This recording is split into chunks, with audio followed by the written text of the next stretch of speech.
ಸಂಸ್ಕಾರಗಳನ್ನು ತಿದ್ದುತ್ತಾ ಹುರಿದುಂಬಿಸುವ ಮೂಲಕ ಒಳ್ಳೆಯ ಮಾರ್ಗದರ್ಶಕರಾಗಿ ಗುರುವೃಂದಕ್ಕೆ ಶಿಕ್ಷಣಕ್ಕೆ ಸಂಬಂಧಿಸಿದಂತೆ ಮತ್ತು ಬೋಧಕೇತರ ಸಿಬ್ಬಂದಿ ವರ್ಗದವರಿಗೂ ಕೂಡ ಎಲ್ಲ ರೀತಿಯಲ್ಲಿ ಸಾಕಷ್ಟು ಸಲಹೆ ಸಹಕಾರಗಳನ್ನು ನೀಡುತ್ತಾ ಬಂದಿರುವ ನಮ್ಮ ಶಾಲೆಯ ಅಧ್ಯಕ್ಷರಾದ ಶ್ರೀ ಶಂಕರ್ ಕಲ್ಯಾಣಿ ಸರ್ ಇವರಿಗೆ ನಮ್ಮ ಶಾಲೆಯ ಮುಖ್ಯ ಗುರುಗಳು ಮತ್ತು ಶ್ರೀಯುತ ಮಂಜುನಾಥ್ ಮಟ್ಟಾಳ್ ಗುರುಗಳು ಸನ್ಮಾನ ಮಾಡಬೇಕೆಂದು ವಿನಂತಿ. ಈ ಕಾರ್ಯಕ್ರಮಕ್ಕೆ ಆಗಮಿಸಿದ ಎಲ್ಲಾ ಆತ್ಮೀಯ ಸಜ್ಜನ ಬಂಧುಗಳನ್ನು ಹೃದಯ ತುಂಬಿ ನೃತ್ಯದ ಮೂಲಕ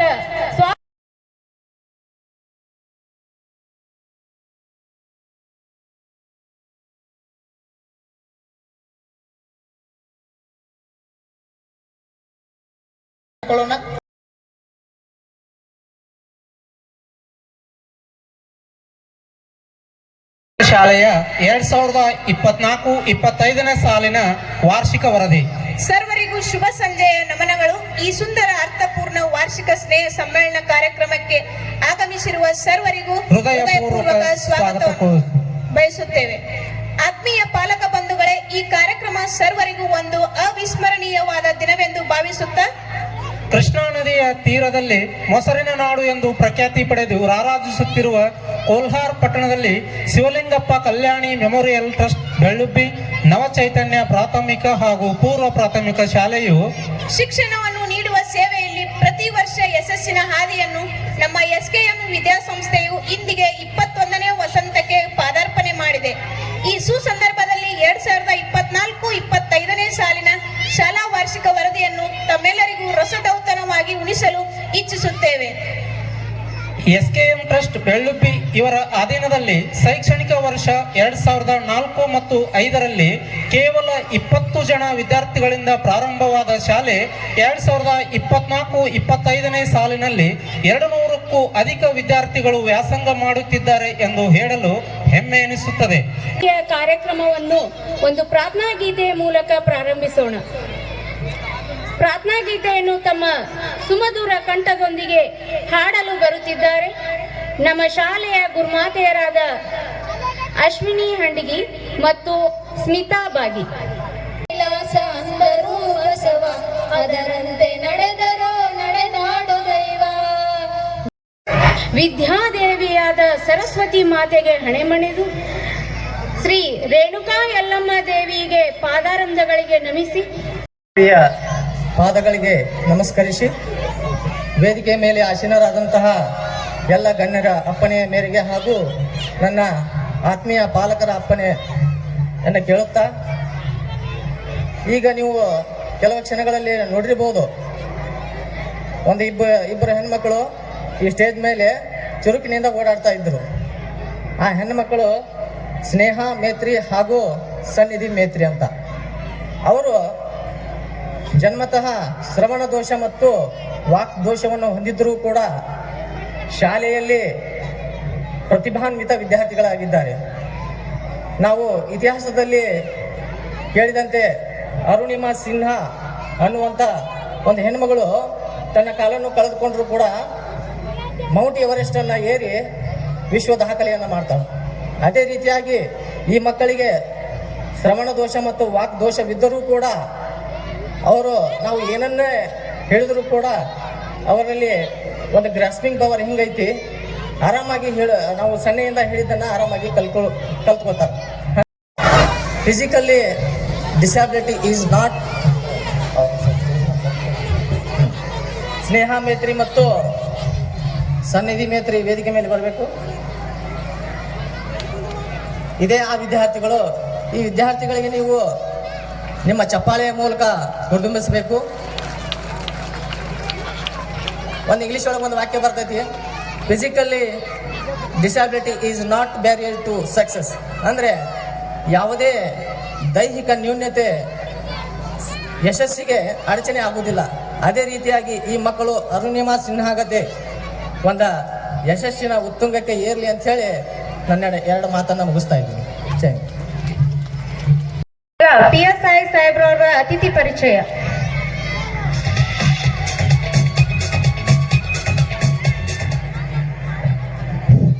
ಗುರಿ ಇದ್ದು ಪ್ರಯತ್ನಿಸದ ಇದ್ದರೆ ಅದು ಬರೀ ಕನಸು. ಗುರಿ ಇಲ್ಲದೆ ಪ್ರಯತ್ನಿಸುವುದು ಟೈಮ್ ಪಾಸು. ಗುರಿ ಹಾಗೂ ಪ್ರಯತ್ನ ಎರಡೂ ಇದ್ದರೆ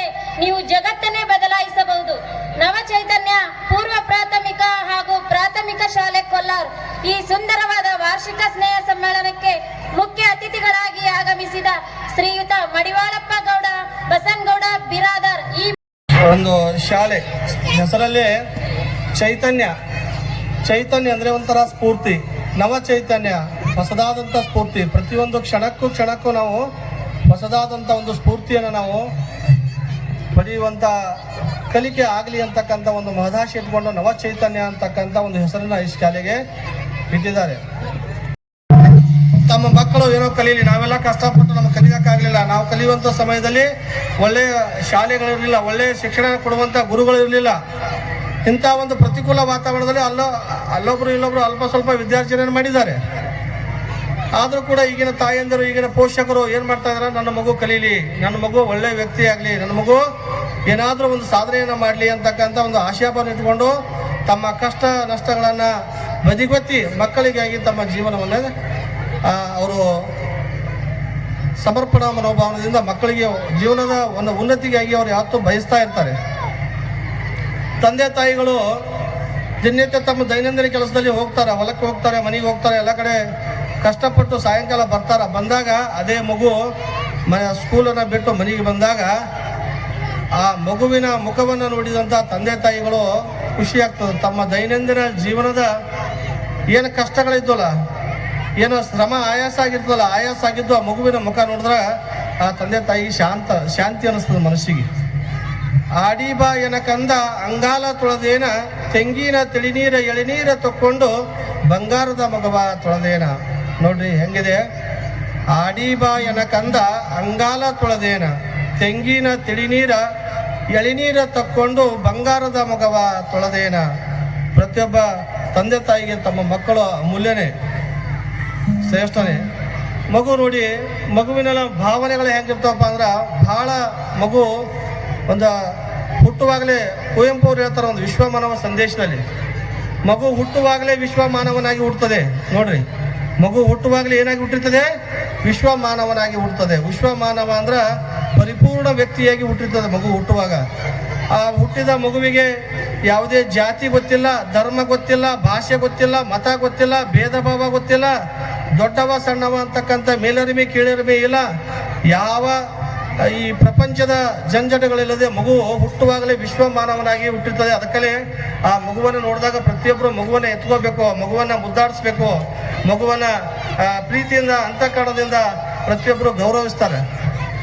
ಆ ಮಗು ಹುಟ್ಟುವಾಗಲೇ ವಿಶ್ವಮಾನವನಾಗಿ ಹುಟ್ಟಿರ್ತದೆ. ಅಷ್ಟೆಲ್ಲ ಮಹಾಜ್ಞಾನಿಯಾಗಿ ಹುಟ್ಟಿದಂಥ ಮಗು ಮುಂದೆ ಬೆಳೆಯುತ್ತಾ ತನ್ನ ಸುತ್ತಮುತ್ತಲಿನ ವಾತಾವರಣ, ಪರಿಸರ, ತನ್ನ ಮನೆಯ ವಾತಾವರಣ, ತನ್ನ ಓಣಿಯ ವಾತಾವರಣ, ತಾನು ಬದುಕುವ ರೀತಿ ನೀತಿಗಳನ್ನು ಕಲಿತಾ ಏನಾಗ್ತದೆ ಮನುಷ್ಯ, ಆ ಮಗು ಮತ್ತೆ ಜಾತಿ, ಮತ, ಧರ್ಮ, ಪಂಥ, ಭಾಷೆ ಇವೆಲ್ಲ ಪರಿಸರದ ಪ್ರಭಾವದಿಂದಾಗಿ ಆ ವಿಶ್ವಮಾನವನಾಗಿ ಹುಟ್ಟಿದಂಥ ಮಗು ಏನಾಗ್ತದೆ? ಅಲ್ಪ ಮಾನವ ಆಗ್ತದೆ. ಅಲ್ಪ ಮಾನವ ಆಗೋದನ್ನು ಮತ್ತೆ ನಾವು ವಿಶ್ವಮಾನವ ಮಾಡಬೇಕಾದ್ರೆ ಈ ನವಚೈತನ್ಯ ಅಂತ ಒಂದು ಶಾಲೆಗಳಿಂದ ಮಾತ್ರ ಈ ಕಾರ್ಯ ಸಾಧ್ಯ. ನಾವೇನಾಗ್ತಾ ಇದೆಯಪ್ಪ ಅಂದ್ರೆ, ನಮ್ಮ ಮೂಲ ಸಂಸ್ಕಾರವನ್ನು ನಾವು ಮರಿತಾ ಇದ್ದೇವೆ. ಈ ವೇಗವಾಗಿ ಬೆಳೀತಕ್ಕಂಥ ಜಗತ್ತಿನ ಜೊತೆಗೆ ನಾವು ಸ್ಪರ್ಧೆಗೆ ಇಳಿದು ನಮ್ಮ ಮೂಲ ಸಂಸ್ಕಾರವನ್ನು ನಾವು ಮರಿತಾ ಇದ್ದೇವೆ. ಆ ಕಾರಣಕ್ಕಾಗಿ ಸಮಾಜದಲ್ಲಿ ಅನೇಕ ರೀತಿಯ ಕಾನೂನು ಬಾಹಿರ ಕೃತ್ಯಗಳು ಜರುಗ್ತಾ ಇದ್ದಾವೆ. ಒಂದು ಸಣ್ಣ ಮಗು ಇದೆ, ಆ ಸಣ್ಣ ಮಗುವಿನಲ್ಲಿ ನೀವು ಚಿಕ್ಕವನಿರುವಾಗ ನೀವು ಸಂಸ್ಕಾರಗಳನ್ನು ಕಲಿಸ್ಬೇಕು. ಒಂದು ಮಗು ₹1 ಒಂದು ಕಾಯಿನ್ ಬೇಡ್ತದೆ ಅಂದರೆ ಆ ಮಗುವಿಗೆ ₹1 ಮೌಲ್ಯದ ಅರ್ಥ ಗೊತ್ತಾಗಬೇಕು. ಆ ₹1 ನೀವು ಕೊಟ್ರಿಪ್ಪ ಅಂದರೆ ಹಾಗೆ ತೊಗೊಂಡು ಹೋಗ್ತದೆ, ಅದು ಹೋಗಿ ಏನೋ ತಿನ್ಕೋತದೆ. ಮಗ ಹಠ ಮಾಡ್ತದೆ, ಮಕ್ಕಳೇನಪ್ಪ ಕೇಳ್ತಾವಂತ ಮಕ್ಕಳಿಗೆ ಹೇಗೆ ಮಾಡೋದಂತ ನೀವು ಕೊಡ್ತೀರಿ. ಬಟ್ ಆ ₹1 ಮೌಲ್ಯದ ಅರ್ಥ ಮಗುವಿಗೆ ಅರ್ಥ ಮಾಡಿಸ್ಬೇಕು ನೀವು. ಮನೆಯಲ್ಲಿ ನನ್ನ ಮಗನಿಗೆ ಯಾವುದು ಕೆಲಸ ಹಚ್ಚಲ್ಲ, ನನ್ನ ಮಕ್ಕಳಿಗೆ ಯಾವುದು ಮಾಡಲ್ಲ ಅಂತಕ್ಕಂಥ ಭಾವನೆ ಬೇಡ. ಒಂದು ವಸ್ತುನ ಇಲ್ಲಿಂದ ಅಲ್ಲಿ ಒಯ್ದು ಎತ್ತಿಡಪ್ಪ, ನಿನಗೆ ₹1 ಕೊಡ್ತೀನಿ ಅಂತ ಹೇಳ್ಬೇಕು. ಆ ಮಗು ಇದು ಎತ್ತಿಡ್ತದೆ. ಅಥವಾ ಈ ಕಸಾಯನ ಗೂಡ್ಸಪ್ಪ, ನಿನಗೆ ₹1 ಕೊಡ್ತೀನಿ ನಾನು. ಆಯಿತು, ಆ ಮಗುವಿಗೆ ಎಷ್ಟು ಕೆಲಸ ಮಾಡಿದ್ರೆ ನನಗೆ ₹1 ಸಿಗ್ತದ ಅಂತ ಖುಷಿ ಆಗ್ತದೆ. ಅದಕ್ಕೆ ಸಹೋದರ ಸಹೋದರಿ ಇವೆಲ್ಲವುಗಳ ಬೆಲೆಗಳನ್ನು ಮಕ್ಕಳಿಗೆ ತಿಳಿಸ್ಬೇಕು ನಾವು ಚಿಕ್ಕವರವಾಗ. ಯಾಕಂದ್ರೆ ಮಗು ಬೆಳೆಯುತ್ತ ವಾತಾವರಣದಲ್ಲಿ ಏನೋ ತನ್ನ ತಿಳುವಳಿಕೆ ಇಲ್ಲದೆ ತಪ್ಪುಗಳನ್ನು ಮಾಡ್ತಾ ಇರ್ತದೆ. ತಪ್ಪುಗಳನ್ನು ಮಾಡಿದಾಗ ಅವುಗಳನ್ನು ನಾವು ತಿದ್ದಿ ಹೇಳುವುದು ಜವಾಬ್ದಾರಿ ಪೋಷಕರು ಅಂತ ಹೇಳಿದ್ದೀವಿ. ಅದನ್ನು ನಾವು ಹಾಗೆ ಬಿಟ್ಟಿದಾಗ ಈ ಸಾಕಷ್ಟು ಜನ ನೋಡ್ತೀವಿ ನಾವು.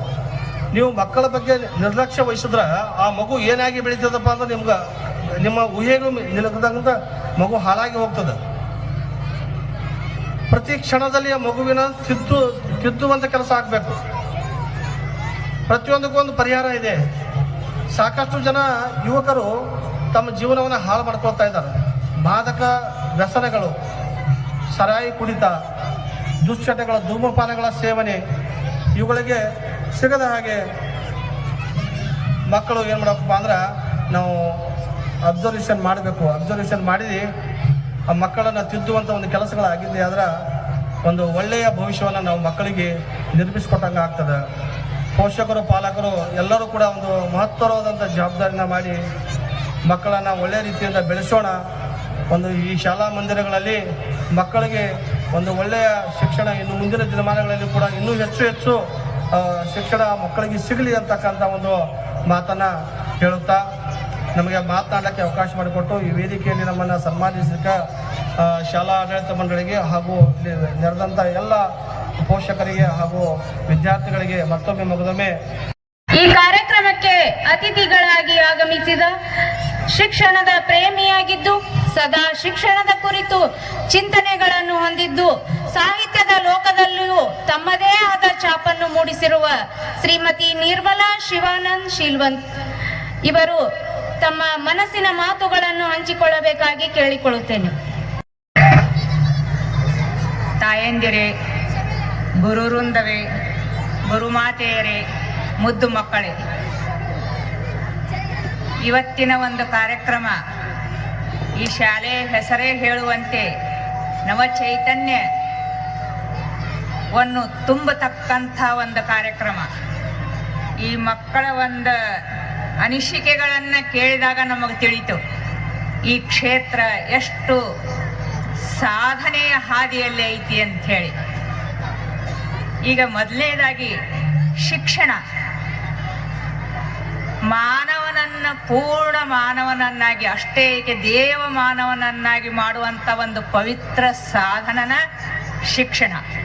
ಮಾನವನಲ್ಲಿರುವಂಥ ದೈವತ್ವವನ್ನು ಹೊರಗಡಿ ಅವನನ್ನು ಪೂರ್ಣ ಮಾನವನನ್ನಾಗಿ ಮಾಡುವಂಥ ಒಂದು ಸಾಧನ ಅದು ಶಿಕ್ಷಣ. ಮಗುವಿನಲ್ಲಿ ಹುದುಗಿರುವಂಥ ಅಂತಃಶಕ್ತಿಗಳನ್ನು ಹೊರತೆಗೆದು ಅವುಗಳನ್ನು ವಿಕಾಸಿಸಿ ಉದಾತ್ತೀಕರಿಸುವುದೇ ಶಿಕ್ಷಣ. ವಿದ್ಯಾರ್ಥಿಗಳಿಗೆ ಕೇವಲ ವಿವಿಧ ವಿಷಯಗಳನ್ನು ಬೋಧಿಸುವುದು ಮಾತ್ರ ಶಿಕ್ಷಣವಲ್ಲ. ಒಂದು ಕಡೆ ಮಹಾತ್ಮ ಗಾಂಧೀಜಿಯವರು ಹೇಳ್ತಾರೆ, ಮಾನವನ ಮಾನಸಿಕ, ಶಾರೀರಿಕ ಮತ್ತು ಆಧ್ಯಾತ್ಮಿಕ ಶಕ್ತಿಗಳನ್ನು ವಿಕಸಿಸುವುದೇ ಶಿಕ್ಷಣ ಅಂತ ಹೇಳಿದರು. ಈಗ ಮಗುವನ್ನ ವಿವಿಧ ವಿಷಯಗಳನ್ನು ಮಾತ್ರ ಬೋಧಿಸದೆ ಅವನಲ್ಲಿರುವಂಥ ವ್ಯಕ್ತಿತ್ವವನ್ನು ಅರಳಿಸಿ ಆಚಾರ ವಿಚಾರಗಳನ್ನು ಶುಚಿಗೊಳಿಸಿ ಸಚ್ಚಾರಿತ್ರ್ಯವುಳ್ಳವನನ್ನಾಗಿ ಮಾಡುವುದೇ ಶಿಕ್ಷಣ.